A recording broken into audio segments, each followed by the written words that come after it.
Hello students, today in the part 3rd of the standard 12, unit 12, aldehyde, ketone and carboxylic acid, I Kinnari Dave is going to explain you about the preparation of aldehyde and ketone. Student, this all preparation already we have studied in the unit 11 also, and some of the preparation we have studied even in the standard 11 also. Yes, you are right students. When we have studied the preparation of alcohol in 11th unit, that time whatever we have studied, that only we are going to study over here. I Kinnari Dave standard 12 part 3 of unit 12, aldehyde, ketone and carboxylic acid. Today I am going to explain you only the preparation of in which we can prepare the aldehyde and ketone both. Means here there are the three different way we can say that in by the sum of the methods of preparation we prepared only aldehyde. By some of the preparation method we can prepare only ketone, and some preparation methods are like that we can prepare both aldehyde and ketone by changing some of the conditions or the reactant. So today I am going to explain you through the method which we are going to prepare both aldehyde and ketone. So first of all, very simple method which is known as the oxidation. Then we'll go with the ozonolysis also, which we have already studied in the standard 11. So let us start with the oxidation. Yes student, what is the meaning of oxidation? Yes, correct. Oxidation means removal of hydrogen, either addition of oxygen, or both the process can be done, then also we can say that it is a oxidation. And the oxidation is done by the good oxidizing agent. Now here when we'll get the aldehyde and when the product is the ketone, that I am going to explain you. So here with the preparation of aldehyde and ketone, some tricks also I am going to explain you. So just look at the board students. Let us start the today's video. Aldehyde and ketone preparation. And the first preparation is oxidation of alcohol. Oxidation of alcohol. Oxidation करना है इसका मतलब हमें वहां पर oxygen को उसमें से ऐड करना है या तो हाइड्रोजन को रिमूव करना है. So when we have to add the oxygen और remove the hydrogen, we want the good oxidising agent. But if we are using the good or strong oxidizing agent like H2SO4, K2Cr2O3, then we are not going to get the product aldehyde and ketone. We'll get some other product which do not required. So yes student, what is to be done to get the product as aldehyde and ketone? To get the aldehyde and ketone, for oxidation agent R we have to use which is weak, and weak oxidizing agent we know that chromate CrO3 and PCC are weak oxidizing agent. So we can prepare the aldehyde and ketone by using, here we have alcohol RCOH हम लेते हैं, ROH नहीं लेंगे ताकि आपको पता चले.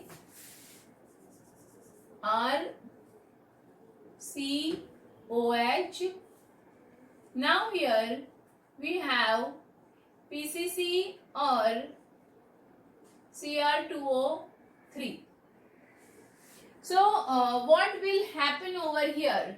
Here you are having the breakage of two bonds. One bond will just come out from here, means this hydrogen will remove, and another hydrogen will be removed from this R. So here you have minus H2 and you get the product that is R C double bond O. So this is your aldehyde.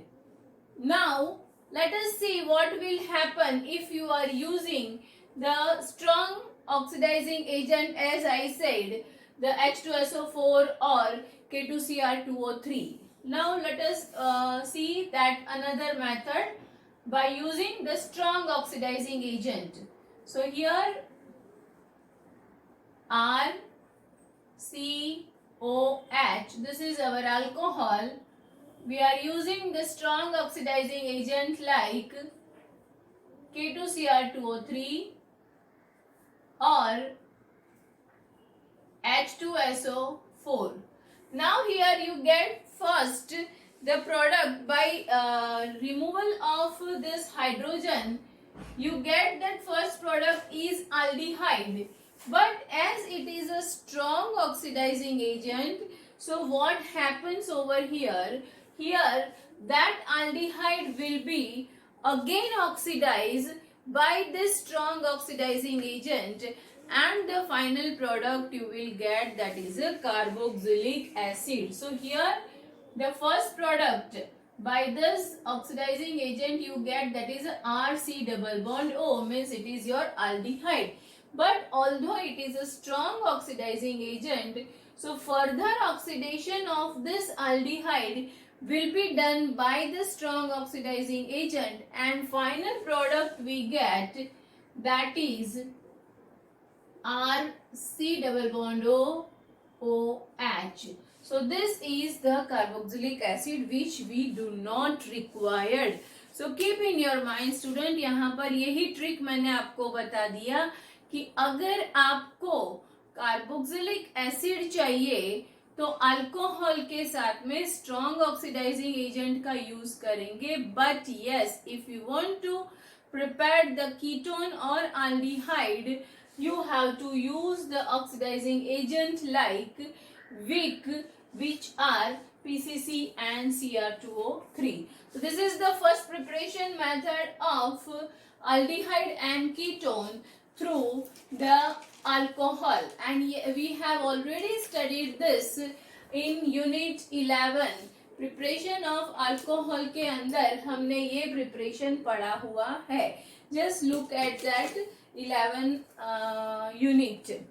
अब यहाँ पर ये देखना है student, आप बोलोगे कि madam यहाँ तो आपने सिर्फ अल्कोहल एल्डिहाइड ही बताई प्रिपरेशन में, कीटोन का प्रिपरेशन करना है तो yes student, the trick for this, what is the product required to you, that depends, or what will be the product, that depends on the alcohol types. So if you have the primary alcohol, then your product is aldehyde, and if you have secondary alcohol, then your product is ketone. Okay. Right? If you have secondary alcohol, then your product is ketone. So here you have, this is your primary alcohol. Suppose I will take here CH3 in place of R, CH3, then CH2OH. This is your primary alcohol, so here the product will be aldehyde. But in place of this, you will take the secondary alcohol, then you are having the ketone as a product. Hope so both the trick which I gave you through the preparation, it will be clear to you. Now the next preparation of aldehyde, that is the dehydrogenation. Now what is the meaning of dehydrogenation student? Dehydrogenation करना मतलब क्या हुआ? हम generally ऐसा बोलते हैं कि वो उसका बॉडी डिहाइड्रेट हो गया. करेक्ट? डिहाइड्रेट हो जाना उसका मतलब क्या हुआ स्टूडेंट? कि उसके अंदर से आपने हाइड्रोजन को निकाल दिया.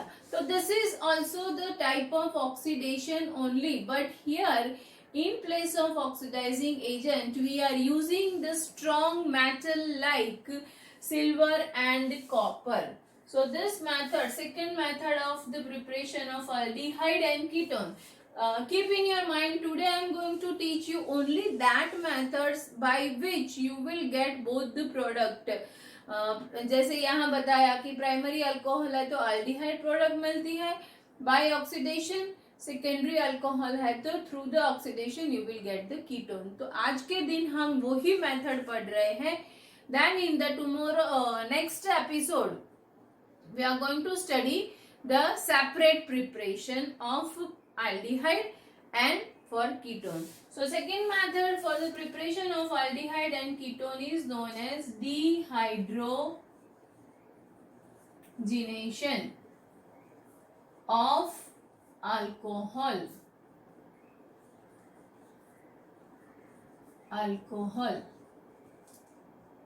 जैसे मैंने बताया तो वहां पर भी हम यही ले रहे हैं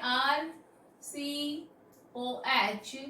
यहाँ हमें लेना है strong metal like copper and silver like metal जब हम लेते हैं, और ये 573 केल्विन पे जब हम इसे हीट करेंगे तब यहाँ हमारे पास में जो प्रोडक्ट होगी वो प्रोडक्ट होगी अल्डिहाइड एंड कीटोन. यहाँ भी सेम कंडीशन रहेगी. सो यहाँ पर heating near by 573 kelvin temperature पे हम हीट करेंगे. यहाँ भी सेम है, primary alcohol aldehyde, secondary alcohol ketone. Now student, let us think, if the tertiary alcohol is there, then what will be the product? This also we have already studied in unit 10 hello alkane में हमने ये already पढ़ा है, और मैंने जब trick बताई थी उसमें वो भी वहां पर मैंने ये भी इंक्लूड किया हुआ है. So just reminder student, if you have the tertiary alcohol then what is the product and what is the condition? Did the oxidation of or dehydrogenation of tertiary alcohol is easy? No. That way tertiary alcohol dehydrogenation is very difficult. पर ऐसा strong condition apply करने से अगर dehydrogenation होता है तो what is the product? Yes, anyone from your side? Okay, good.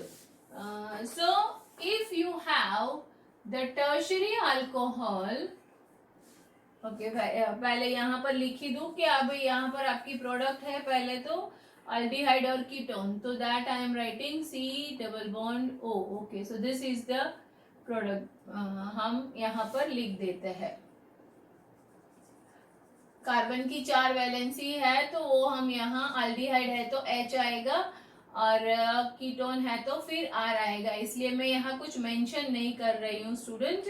Now the condition, primary alcohol for dehydrogenation aldehyde, secondary alcohol for dehydrogenation in presence of copper or silver like strong metal by 573 Kelvin temperature, then product is ketone.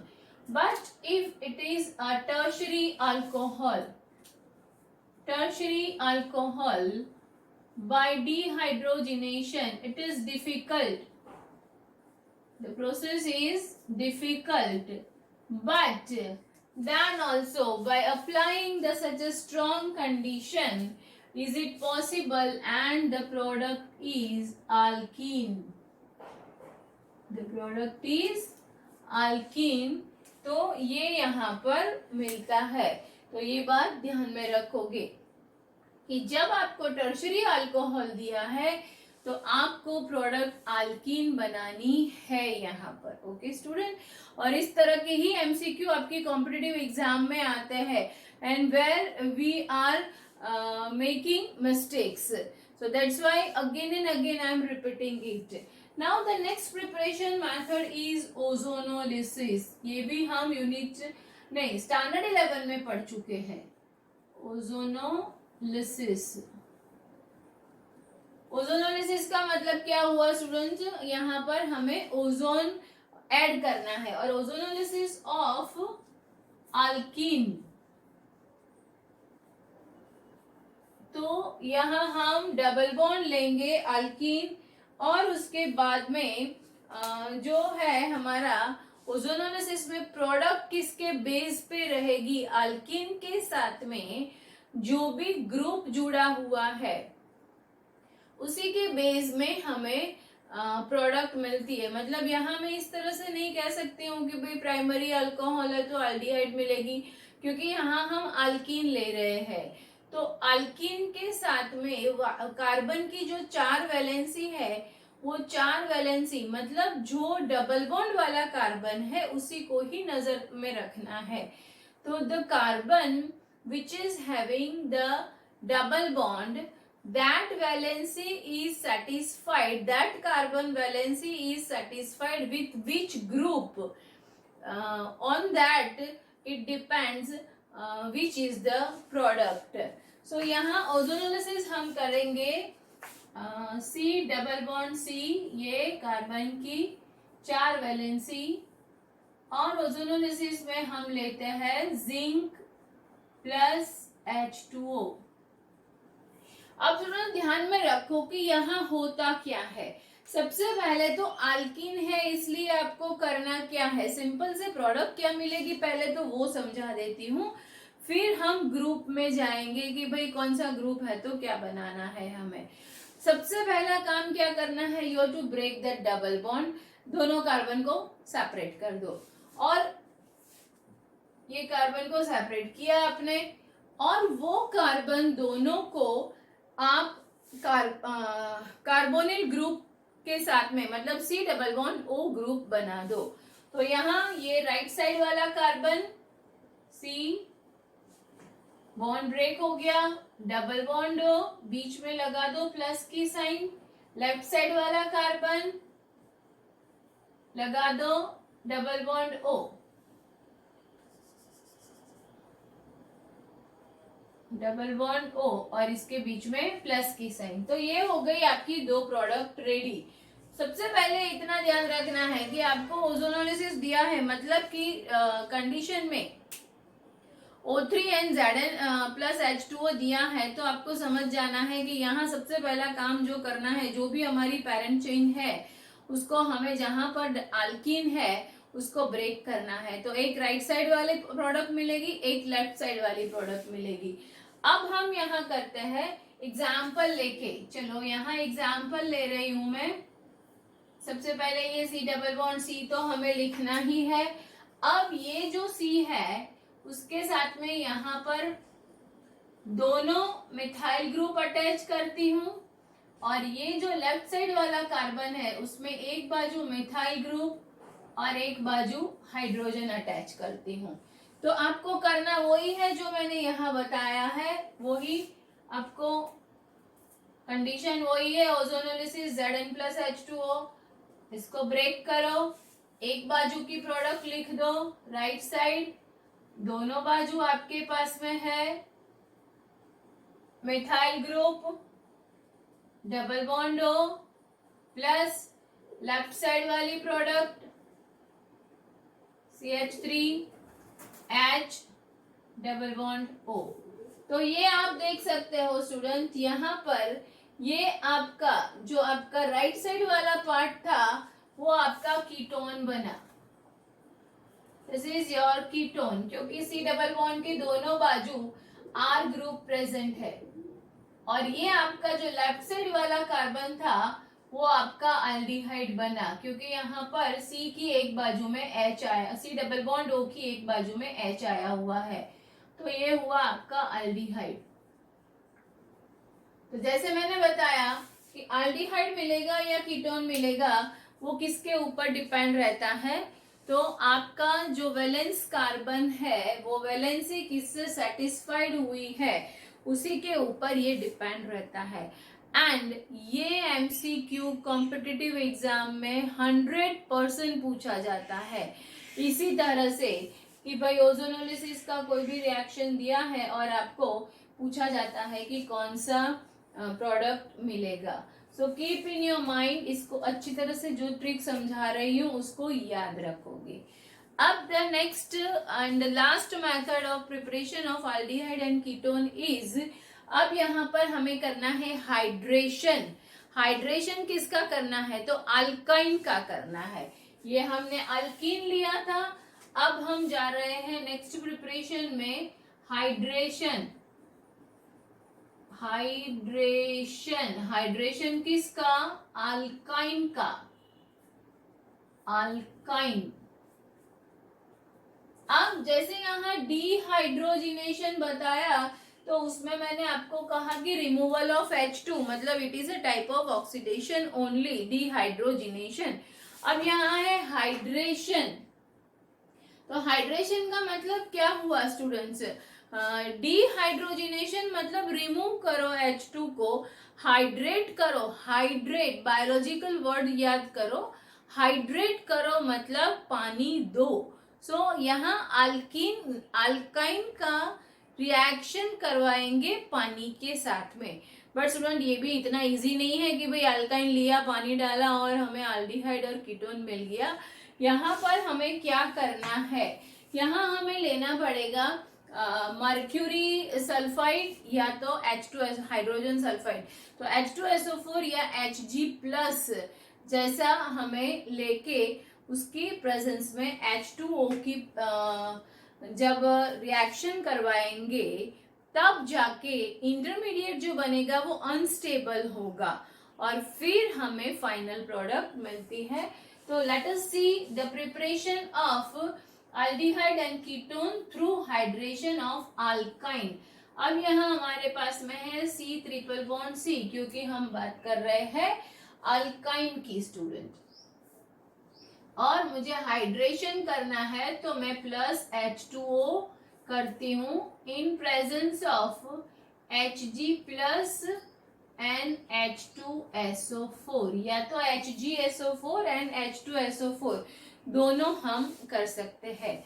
अब यहाँ आप क्या करोगे, पहली बात है triple bond में से एक बॉन्ड टूटेगा तो डबल बॉन्ड हो जाएगा, और ये जो आपका है उसे H+ और OH- के फॉर्म में अगर आप कंसीडर करो, और ये आपका सिमेट्री कार्बन है, तो कहीं पर भी H+ अटैच करो, कहीं पर भी OH- अटैच करो, मतलब मार्कोनिकोस रूल को फॉलो कहीं से भी करोगे तो आपकी प्रोडक्ट सेम रहेगी, because of it is a symmetric carbon.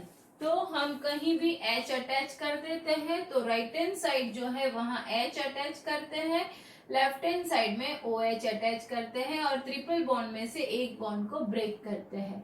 So here you get CH2 double bond and here you get CHOH।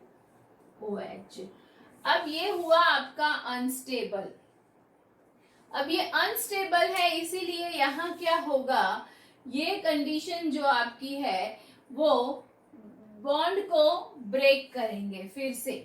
तो बॉन्ड ब्रेक होगा मतलब क्या होगा, यहाँ से ये जो आपका हाइड्रोजन है वो हाइड्रोजन शिफ्ट, मतलब जिसे हम हाइड्रोजन शिफ्ट भी कह सकते हैं, तो हाइड्रोजन शिफ्ट होगा तो उससे क्या होगा, ये वाला हाइड्रोजन यहाँ शिफ्ट हो गया और फिर ये कार्बन के साथ में जो बाकी रहा वो आपका होगा, तो यहाँ हुआ CH3 और ये हो गया आपका C डबल बॉन्ड OH। ठीक है, क्लियर हुआ student, CH3 C double bond OH कैसे हुआ कि भाई यहाँ पर ये जो था आपका, तो कार्बन और यहाँ ऑक्सीजन है तो ये मोर नेगेटिव है और ये इसके कंपैरिजन में लेस नेगेटिव है, तो यहाँ क्या होगा, बॉन्ड ब्रेक होने से ये हाइड्रोजन यहाँ शिफ्ट करेगा, और ये हाइड्रोजन जैसे यहाँ शिफ्ट हुआ तो ये बॉन्ड जो है वो ब्रेक होके यहाँ पर आ गया। तो इस तरह से हमें एल्डिहाइड प्रोडक्ट मिलेगी। अब मैंने बताया कि ये सिमेट्री कार्बन था, पर स्टूडेंट्स अगर अनसिमेट्री कार्बन होता है तो अनसिमेट्री कार्बन में आपको क्या करना होता है, तो जब अनसिमेट्री कार्बन है तो यहाँ प्रोडक्ट आपकी एल्डिहाइड नहीं मिलेगी, यहाँ आपकी प्रोडक्ट मिलेगी कीटोन। तो उसमें आप किस तरह से, यहाँ पर आपको वो ही देखना है कि CH3 CH2 sorry C triple bond CH। अगर ये हमारे पास में अनसिमेट्री कार्बन है तो अनसिमेट्री कार्बन का जब आप हाइड्रेशन करोगे तो Hg plus and H2SO4।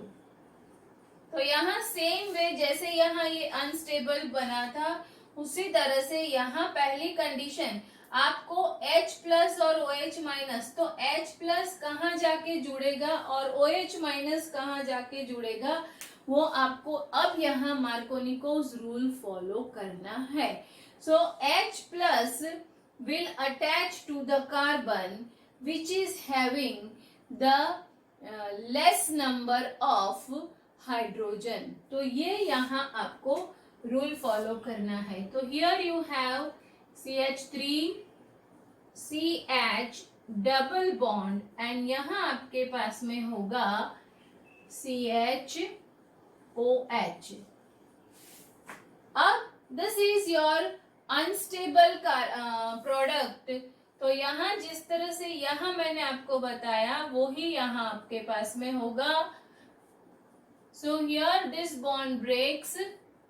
Here you have CH3, ये हाइड्रोजन यहाँ शिफ्ट होगा CH2, फिर आपके पास में है यहाँ पर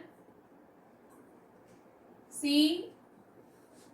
ये आपका जो रहा वहाँ वो है आपका डबल बॉन्ड O, और यहाँ आपके पास में ये जो रहा है वो आपका R मतलब CH3।